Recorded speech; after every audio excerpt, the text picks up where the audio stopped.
सवाल कयो आहे माशूक ब्रह्माणी कर्मी। ॿुध चए त ॻोठ में अज़ान ईंदी आहे त कुता भौंकंदा आहिनि, उनजो छा मतिलबु आहे? बिस्मिल्लाहिर रहमानिर रहीम।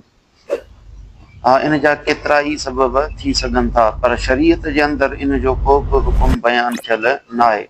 अलबत्ता उलमा इकराम इन जो हिकु सबब इहो बयानु कयो आहे त जॾहिं अज़ान ईंदी आहे त उन वक़्तु शैतान हवा ख़ारिज कंदो भॼी वेंदो आहे। जीअं बुखारी शरीफ़ जे अंदरि हदीस मुबारक आहे, हुज़ूर नबी करीम सल्लल्लाहु अलैहि वसल्लम फरमायो, इज़ा नूदिया लिस्सलाति अदबर शैतान वलहु दुरातन हत्ता ला यस्मा तज़ीन।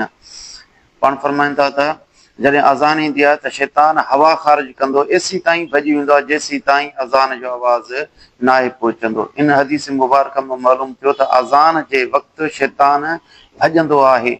इन हदीस जे तहत किन आलमनि जो ख़्यालु इहो आहे त थी सघे थो त जॾहिं शैतान अज़ान ॿुधी भॼंदो आहे, उन दहशत में अची करे कुता रड़ियूं कंदा हुजनि, छो त के जानवर शैतान खे ॾिसंदा आहिनि। न त इन जे अलावा ॿियो को बि शरीयत जे अंदरि इन जो सराहत में हुकुम बयानु थियल न आहे। ऐं घणनि माण्हुनि जो इहो ख़्यालु हूंदो आहे त जेॾी महिल अज़ान ईंदी आहे कुता भौंकंदा आहिनि, उनखे मनहूस सम्झंदा आहिनि या कुतनि खे मारींदा आहिनि। इहो जाइज़ न आहे, इन खां बचणु घुरिजे। वल्लाहु आलम बिस्सवाब।